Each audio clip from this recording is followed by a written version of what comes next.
بسم اللہ الرحمن الرحیم۔ بسم اللہ الرحمن الرحیم۔ السلام علیکم۔ آج ہم نصیب کے حوالے سے بات کریں گے۔ نصیب کیا ہوتا ہے، بد نصیب کسے کہتے ہیں، اور خوش نصیب کون ہوتا ہے۔ سب سے پہلے ہم نصیب کی تعریف، معنی و مفہوم دیکھ لیتے ہیں کہ نصیب جو ہے تقدیر کو کہتے ہیں۔ تقدیر باب تفعیل کے وزن پہ ہے، قدر یقدر تقدیراً، اور تقدیر کا معنی جو ہے جو چیز لکھ دی گئی ہے یا جو چیز لکھی جا چکی ہے اسے تقدیر کہتے ہیں۔ بالکل اسی کے ساتھ میں آپ لوگوں کے سامنے ملحدین کا نظریہ جو ہے، ان کا جو ماننا ہے آپ کے سامنے رکھنا چاہوں گا کہ ملحدین یہ سوچتے ہیں کہ جو چیز لکھی جا چکی ہے، ہمارا مقدر، ہمارا نصیب جو ہے وہ لکھا جا چکا ہے، لہٰذا ہم اب کچھ نہیں کر سکتے۔ ہمارے نصیب میں جنت ہے یا دوزخ، ہمارے نصیب میں اچھا ہے یا برا، اب ہم کچھ نہیں کر سکتے۔ چاہے ہم اب نیک اعمال کریں چاہے بد اعمال کریں، دونوں برابر ہے۔ اس دنیا میں جیسے بھی زندگی بسر ہوتی ہے ہم بسر کریں، آخرت میں ہم اپنے جو ہے اعمال جو بھی ہیں وہ کوئی معنی نہیں رکھتے۔ ہماری تقدیر ہمیں آخرت والے دن جو ہے روز حشر ہمیں ہمارا نصیب مل جائے گا۔ اسی کے ساتھ ساتھ میں ان طلباء و طالبات کی بات کرنا چاہوں گا جو کہ اور اس طرح کے جو لوگ ہیں ہمارے معاشرے کا حصہ ہیں اور جن کا ماننا ہے کہ ہمارا نصیب ایسا ہی تھا، ہمارے نصیب میں تو ایسا ہی لکھا تھا، اور ہمارا نصیب جو لکھا جا چکا ہے، مقرر کر دیا گیا ہے، وہ تبدیل نہیں ہو سکتا۔ میں آپ کو مثال ایک دینا چاہتا ہوں، اور ایک سچی اور حقیقی مثال ہے۔ کالج کے زمانے میں ہمارا جو ہے کسی کلاس کا رزلٹ اناؤنس ہونے والا تھا، تو میں نے اپنے کلاس فیلو سے کہا کہ بھائی دعا کریں کہ ہمارا رزلٹ اچھا آ جائے۔ اس بات کے جواب میں ان کے کیا الفاظ تھے، آپ بھی غور کریں۔ انہوں نے کہا کہ ہمارا رزلٹ تیار ہو چکا ہے، 1-2 گھنٹے رہ گئے، نیٹ پہ آ چکا ہے، اور 1-2 گھنٹوں تک ہمارے سامنے بھی آ جائے گا۔ اب جو چیز مقرر ہو گئی ہے، جو چیز ہمارے نصیب میں لکھ دی گئی ہے، اب ہم اس کو تبدیل نہیں کر سکتے۔ بالکل ایسی ہی ایک مثال یونیورسٹی کی میں آپ کو دیتا ہوں۔ یونیورسٹی میں بھی ہمارا ایک ایگزام ہو رہا تھا اور پیپر سٹارٹ ہی ہونے والا تھا، 1-8 گھنٹہ رہ گیا تھا، تو میں نے کلاس کے اندر کہا کہ دعا کریں ہمارا رزلٹ، ہمارا جو ایگزام ہے، ہمارا جو پیپر ہونے والا ہے وہ آسان آئے۔ تو اسی کے جواب میں ایک اسٹوڈنٹ نے کہا کہ ہمارا تو پیپر تیار ہو چکا ہے، پیٹرن تیار ہو گیا ہے، کویسچن پیپر جو ہے وہ سیٹ ہو چکا ہے، تو اب تو ہم کچھ نہیں کر سکتے۔ بالکل اس بات پہ غور کریں، آپ کو یہ بات ایکسیپٹ نہ بھی ہو چاہے، لیکن یہ حقیقت ہے، یہ ریالٹی ہے۔ جو لوگ ایسا سوچتے ہیں وہ بالکل غلط سوچتے ہیں۔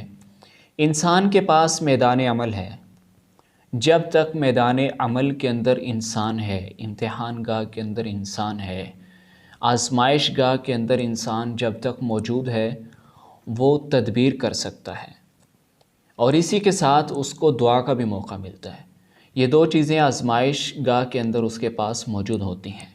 لیکن جب امتحان گزر چکا، امتحان سے پہلے دونوں ہتھیاروں کے ساتھ، یہ 2 ہتھیار ہیں انسان کے، جب امتحان گاہ کے اندر دونوں ہتھیاروں کے ساتھ انسان استعمال کر کے اپنی تقدیر بدل سکتا ہے، اپنی تقدیر کا فیصلہ کر سکتا ہے۔ جب ایگزام گزر گیا، آزمائش کا جو ہے وقت گزر گیا، اب نتیجہ ہی آنا ہے، تب انسان کے پاس صرف ایک ہتھیار رہ جاتا ہے، اور وہ ہے دعا۔ یہی نصیحت جو ہے میں ان طلباء و طالبات کو کرنا چاہوں گا جو یہ سوچتے ہیں کہ ہمارا جو ہے پیپر لکھ دیا گیا ہے، ہمارا پیپر مقرر ہو چکا ہے، اب ہم اس میں تبدیلی تو کر نہیں سکتے۔ بالکل غلط بات ہے۔ میں ان کو یہ نصیحت کرنا چاہوں گا کہ دعا جو ہے ہر وقت انسان کے پاس ہوتی ہے۔ اب ہم بات کرتے ہیں بد نصیب اور خوش نصیب کے موازنے کی اسی کے ساتھ آپ کو یہ بھی معلوم ہو جائے گا کہ بد نصیب کون ہوتا ہے اور خوش نصیب کون ہوتا ہے۔ ویسے میرا ماننا جو ہے، ذاتی ماننا میرا یہ ہے کہ بد نصیب اور خوش نصیب میں کوئی خاص فرق نہیں ہوتا۔ ظاہری طور پر خوش نصیب اور بد نصیب ایک جیسے ہوتے ہیں، فرق صرف تدبیر کے میدان میں ہوتا ہے۔ تدبیر کا میدان دونوں کا مختلف ہوتا ہے۔ بد نصیب کا میدان عمل جو ہوتا ہے وہ اس کی رفاقتیں اور صحبتیں جو ہوتی ہیں خوش نصیب کی رفاقتوں اور صحبتوں سے بالکل مختلف ہوتی ہیں۔ جو بد نصیب ہے اس کی رفاقتیں اور صحبتیں اس کو بدی کی طرف لے کے جاتی ہیں اور خوش نصیب کو نیکی کی طرف لے کے جاتی ہیں۔ تو اسی طرح سے جو ہے ہر انسان جو ہے جو سعی کرتا ہے، جو کوشش کرتا ہے، اسی کا وہ پھل پاتا ہے۔ اسی طرح اللہ تبارک و تعالی قرآن پاک میں ارشاد فرماتے ہیں لیس للانسان الا ما سعی، انسان کے لیے وہی کچھ ہے، لفظی مطلب کریں تو انسان کے لیے کچھ بھی نہیں ہے سوائے اس چیز کے جو اس نے بویا، جس کی اس نے کوشش کی یا جس کے لیے اس نے سعی کی۔ اسی کے ساتھ علامہ اقبال کا جو شعر ہے وہ بھی اسی آیت کریمہ کی عکاسی کر رہا ہے کہ عمل سے زندگی بنتی ہے، جنت بھی جہنم بھی، یہ خاکی اپنی فطرت میں نوری ہے نہ ناری۔ انسان کی جنت بھی بن جاتی ہے، جہنم بھی بن جاتی ہے، لیکن یہ دونوں چیزیں کیسے بنتی ہیں؟ اعمال کے ذریعے، تدبیر کے ذریعے۔ جو انسان نیک اعمال کرتا ہے اس کی جنت بن جاتی ہے، اور جو بد اعمال کرتا ہے وہ جہنم کا حقدار بن جاتا ہے، نعوذ باللہ من ذالک۔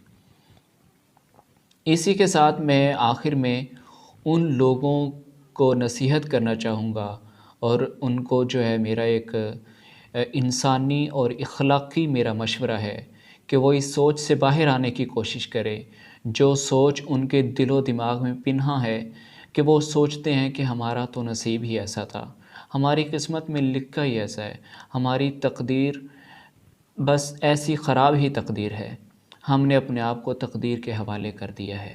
نہیں، آپ کے ہاتھ میں ہے، آپ کے سامنے ہے، آپ کا میدان عمل، آپ کا میدان تدبیر آپ کے ہاتھوں میں ہے۔ آپ خود عمل کریں، اپنے جو ہے دل و دماغ میں اس بات کو جگہ دیں کہ آپ تقدیر کے سامنے آنے سے پہلے تدبیر کر سکتے ہیں، اور تدبیر کے ساتھ اللہ نے آپ کو دعا کا ایک تحفہ عطا کیا ہے۔ اس تحفے کے ساتھ آپ اپنی تقدیر کو بدل سکتے ہیں۔ جو تقدیر لکھ دی گئی ہے وہ بدلی چاہے نہیں بھی جا سکتی، لیکن اس سے پہلے یہ فیصلہ نہ کریں کہ ہماری تقدیر ایسی ہے۔ آپ کو بالکل معلوم نہیں، آپ کو غیب کا علم نہیں ہے کہ آپ کی تقدیر کیا ہے، آپ کا نصیب کیا ہے۔ آپ اعمال کریں، اپنی تدبیر کرتے رہیں، اسی کے ساتھ اللہ سے دعا بھی کرتے رہیں کہ ہمارا مقدر، ہمارا نصیب اچھا ہو۔ تو امید ہے کہ آپ لوگوں کو میری بات کی سمجھ آئی ہوگی۔ اللہ آپ سب کو سمجھنے کی توفیق عطا فرمائے۔